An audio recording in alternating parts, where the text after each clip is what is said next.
ಬಿಜೆಪಿಯ ಮೂಡಾ ಪಾದಯಾತ್ರೆಗೆ ಸಿಎಂ ಸಿದ್ದರಾಮಯ್ಯ ತಿರುಗೇಟನ್ನು ಕೊಟ್ಟಿದ್ದಾರೆ. ಅಂದರೆ ಬಿಜೆಪಿಯವರು ಯಾವ ಕಾರಣಕ್ಕೋಸ್ಕರ ಈ ಪಾದಯಾತ್ರೆಯನ್ನ ಮಾಡ್ತಾ ಇದ್ದಾರೆ, ಬಿಜೆಪಿಯಲ್ಲಿ ಬ್ಲಾಕ್ ಮೇಲ್ ತಂತ್ರವನ್ನ ಮಾಡ್ತಾ ಇದೆ ಅನ್ನುವಂತಹ ವಾಗ್ದಾಳಿ ನಡೆಸಿದ್ದಾರೆ ಸಿಎಂ ಅವರು.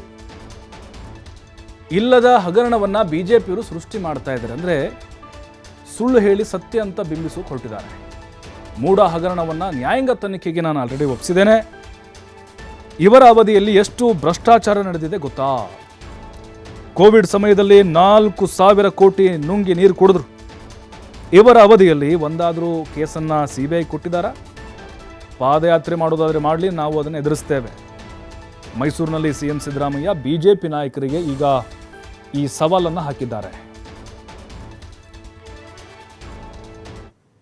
ಅವ್ರ ಕಾಲದಲ್ಲಿ ಭ್ರಷ್ಟಾಚಾರ ನಡೆದಿಲ್ವ? ಬಿಜೆಪಿ ಅವ್ರ ಕಾಲದಲ್ಲಿ ನಾನು ಅದಕ್ಕೆ 21 ಹಗರಣಗಳನ್ನು ಪಟ್ಟಿ ಮಾಡಿ ಹೇಳಿದೆ. ನಾನು ಅವ್ರೇನೇನಾಗ್ತದೆ ನನ್ನ ಕೆಲವೆಲ್ಲ ಎಂಕ್ವೈರಿ ನಡೀತಾ ಇದ್ದಾವೆ, ನಾನು ಹೇಳಿದ್ದೀನಿ ಅವ್ರನ್ನ ಯಾವ್ಯಾವ ಎಂಕ್ವೈರಿಗಳು ನಡೀತಾ ಇದ್ದಾವೆ. ಇವರು ಅಧಿಕಾರದಲ್ಲಿರುವಾಗ ನಾವು ಅನೇಕ ಸಾರಿ ಒತ್ತಾಯ ಮಾಡಿದೆ. ಒಂದೇ ಒಂದು CBI ಕೊಟ್ಟಿದ್ದಾರ?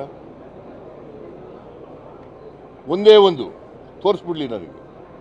ನಾನು 7-8 ಹಗರಣಗಳನ್ನು CBI ಕೊಟ್ಟಿದ್ದೀನಿ ಅಧಿಕಾರದಲ್ಲಿರುವಾಗ. ಇವರು ಇದೇ ಬಿಜೆಪಿಯವರು ನಾವು ಅಧಿಕಾರದಲ್ಲಿದ್ದಾಗ CBIನ ಚೋರ್ ಬಚಾವ್ ಸಂಸ್ಥೆ ಅಂತ ಕರೀತಾ ಇದ್ರು. ಚೋರ್ ಬಚಾವ್ ಸಂಸ್ಥೆ ಅಂತ ಕರೀತಾ ಇದ್ದರು. ಈಗ CBI ಬಗ್ಗೆ ಪ್ರೀತಿ ಯಾಕೆ ಬಂದ್ಬಿಟ್ಟಿದೆ? ಅವತ್ತು ನಾನು ಲೀಡರ್ ಆಫ್ ದಿ ಅಪೋಸಿಷನ್ ಆಗಿದ್ದಾಗ ಅನೇಕ ಹಗರಣಗಳಲ್ಲಿ CBI ಕೊಡ್ರಿ ಅಂತಂದಾಗ ಕೊಡಲಿಲ್ಲ. ಇವ್ರದೇ ಸರ್ಕಾರ ಆಯಿತು ಕೇಂದ್ರದಲ್ಲಿ, ಕೊಡಲಿಲ್ಲ. ಈಗ ನಾವು ಅಧಿಕಾರಕ್ಕೆ ಬಂದ ಮೇಲೆ CBI ಕೊಡಿ. ಏನು ಪ್ರೀತಿ ಯಾಕೆ CBI ಮೇಲೆ?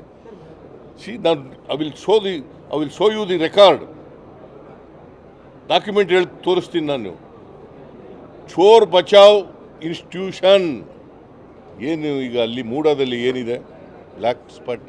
ನಾನು ಜುಡಿಷಿಯಲ್ ಕಮಿಷನ್ ಮಾಡಿದ್ದೀನಲ್ಲ, ಅವ್ರು ಯಾವುದಾದ್ರು ಜುಡಿಷಿಯಲ್ ಕಮಿಷನ್ ಮಾಡಿದಾರ?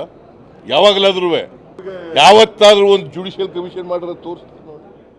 ನಾನು ಇದರಲ್ಲಿ ಕೋವಿಡ್-19ನಲ್ಲಿ ಸುಮಾರು 3-4 ಸಾವಿರ ಕೋಟಿ ನುಂಗ ಹಾಕ್ಬಿಟ್ರು. ಜುಡಿಷಿಯಲ್ ಕಮಿಷನ್ ಮಾಡ್ರಿ ಅಂತಂದೆ, ಇಲ್ಲ CBI ಕೊಡಿ ಅಂತಂದೆ, ಕೊಟ್ರ? ಈ ಥರ ಬಿಜೆಪಿಯವರು ಇದಾರಲ್ಲ, ಬ್ಲ್ಯಾಕ್ ಮೇಲ್ ಮಾಡೋದ್ರಲ್ಲಿ ನಿಶ್ಚೀಮರು, ಸುಳ್ಳು ಹೇಳೋದ್ರಲ್ಲಿ ನಿಶ್ಚೀಮರು, ಸುಳ್ಳಿನ